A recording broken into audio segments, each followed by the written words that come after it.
आज हम चलेंगे भारत के उस सुनहरे अतीत में, एक ऐसे सफर पर जहां इतिहास आज भी पत्थरों में धड़कता है।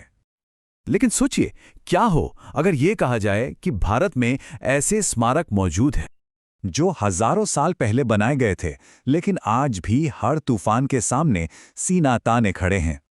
ऐसे स्मारक जिन्हें ना वक्त की मार मिटा पाई, ना बदलते हुए राजवंश और ना ही कोई कुदरती आफत। तो चलिए शुरू करते हैं भारत की एक ऐसी यात्रा जहां हर पत्थर एक कहानी कहता है। ये वो इमारतें हैं जो हमें बताती हैं कि हमारा अतीत, हमारे पूर्वज कला और विज्ञान में कितने आगे थे। हमारी यात्रा की शुरुआत होती है सीधे मध्य भारत के दिल से, सांची के महान स्तूप के साथ। ये स्तूप 3री सदी ईसा पूर्व में सम्राट अशोक महान ने बनवाया था और ये दुनिया के सबसे पुराने बौद्ध स्मारकों में से एक है। देखिए, ये सिर्फ एक इमारत नहीं है, बल्कि शांति का वो प्रतीक है जो 2300 सालों से यहाँ खड़ा है। इसके इस विशाल गुंबद में भगवान बुद्ध के अवशेष हैं और इसके चारों तरफ जो खूबसूरत दरवाजे हैं ना, जिन्हें तोरण कहते हैं, उन पर जातक कथाएं ऐसी उकेरी गई हैं मानो पत्थरों में जान डाल दी हो। अब मध्य प्रदेश में ही थोड़ा आगे बढ़ते हैं, जहां हमें कला का एक और अद्भुत रूप देखने को मिलता है, खजुराहो में। आमतौर पर लोग खजुराहो को सिर्फ उसकी कामुक नक्काशियों से जोड़ते हैं, है ना? लेकिन सच तो यह है कि यहाँ की कहानी इससे कहीं ज्यादा गहरी है। चंदेल राजवंश ने इन मंदिरों को इंसान और ईश्वर के मिलन का जश्न मनाने के लिए बनवाया था। यहाँ की हर मूर्ति, हर भाव जीवन के हर पहलू को दिखाती है। सोच कर देखिए, उस दौर में हमारी कला कितनी आजाद और कितनी विकसित थी।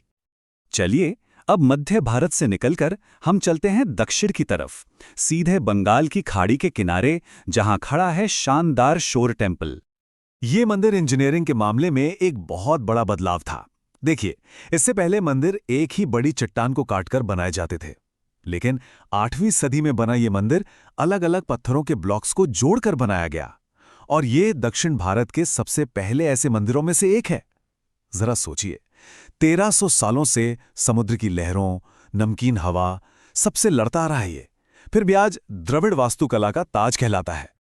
अब हमारा अगला पड़ाव है महाराष्ट्र में, एक ऐसा अजूबा, एक ऐसी पहेली जो आज भी बड़े बड़े वैज्ञानिकों और इतिहासकारों को हैरान कर देती है। नाम है कैलाशा मंदिर। 2 लाख टन, जी हां, 2 लाख टन। यह सिर्फ एक नंबर नहीं है, यह अंदाजा है कि 8वीं सदी के इस चमत्कार को बनाने के लिए इतनी भारी चट्टान को हटाया गया था। तो सबसे बड़ा सवाल उठता है, कैसे?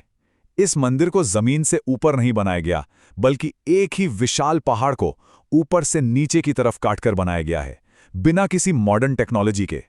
ये कैसे हुआ? ये आज तक एक रहस्य है।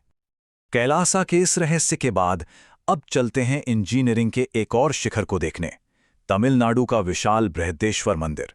ये चोल साम्राज्य की ताकत का जीता जागता सबूत है। इस मंदिर का जो मेन टावर है, यानी गोपुरम, वो लगभग 200 फुट ऊंचा है और इसके सबसे ऊपर चोटी पर ग्रेनाइट का एक ही पत्थर रखा है। पता है कितना वजन है उसका? 80 टन। अब जरा सोचिए, आज से 1000 साल पहले 1010 ईस्वी में बिना किसी क्रेन या मशीन के इतने भारी पत्थर को इतनी ऊंचाई तक पहुंचाया कैसे गया होगा? अभी तक हमने इंजीनियरिंग के चमत्कार देखे, अब बात करते हैं आस्था के एक ऐसे चमत्कार की जो सदियों से जिंदा है, हम्पी का विरूपाक्ष मंदिर। इस मंदिर की कहानी 7वीं सदी में शुरू हुई थी। फिर विजयनगर साम्राज्य के टाइम में यह अपनी शान के शिखर पर पहुंचा। लेकिन सबसे खास बात यह है कि उस साम्राज्य के पतन के बाद भी पिछले 1300 सालों से ज्यादा वक्त से ये एक जीवंत पूजा स्थल बना हुआ है। यहाँ आज भी घंटियां बजती हैं, आज भी पूजा होती है। चलिए, अब मंदिरों से थोड़ा हटकर हम चलते हैं पूर्वी भारत, देश की सबसे पुरानी रॉक कट गुफाओं को देखने। ये गुफाएं 3री सदी ईसा पूर्व की हैं, यानी सम्राट अशोक के जमाने की। इन्हें बेहद सख्त ग्रेनाइट की चट्टानों को काट कर बनाया गया था। लेकिन जो चीज सबको हैरान कर देती है ना, वो है इन गुफाओं के अंदर की दीवारें। ये दीवारें आज भी इतने सालों बाद शीशे की तरह चमकती हैं। ये उस समय की स्टोन पॉलिशिंग टेक्नोलॉजी का एक ऐसा नमूना है जिसे आज भी कॉपी करना लगभग नामुमकिन है। हमारी यात्रा पहुंचती है ओडिशा, जहां भुवनेश्वर में स्थित लिंगराज मंदिर अपने इलाके के आर्किटेक्चर का, यानी कलिंग स्टाइल का एक बेहतरीन नमूना है। 11वीं सदी में बना ये मंदिर कलिंग वास्तुकला का एक जीता जागता उदाहरण है। इसकी पहचान है इसका लंबा घुमावदार टावर, जो धीरे धीरे ऊपर की तरफ पतला होता जाता है। इसका 180 फीट ऊंचा मेन टावर आज भी भुवनेश्वर के स्काईलाइन पर राज करता है और हमें उस दौर की शान और शौकत की याद दिलाता है। और अब हमारी यात्रा का अंत होता है एक ऐसे स्मारक पर जो सिर्फ एक मंदिर नहीं बल्कि आर्किटेक्चर में बुना हुआ साइंस है, कोणार्क का सूर्य मंदिर। ये असल में सूर्यदेव का एक विशाल पत्थर का रथ है। इसमें आपको मिलेंगे 24 नक्काशीदार पहिए जो दिन के 24 घंटों को दर्शाते हैं और सनडायल का काम भी करते हैं। इस रथ को खींच रहे हैं 7 घोड़े जो हफ्ते के 7 दिनों का प्रतीक हैं। ये सिर्फ आर्किटेक्चर नहीं, ये टाइम का वो साइंस है जिसे पत्थरों में हमेशा के लिए कैद कर दिया गया है। तो जैसा कि हमने देखा, ये स्मारक सिर्फ पत्थर और नक्काशी का ढेर नहीं है। ये धैर्य की, भक्ति की और हमारे पूर्वजों की उस अद्भुत कला की कहानियां हैं जो आज भी जिंदा हैं। इन्हें बचाना सिर्फ इतिहास को बचाना नहीं है, बल्कि ये भारत की उस आत्मा को जिंदा रखना है जो हजारों सालों से इन्हीं पत्थरों में सांस ले रही है।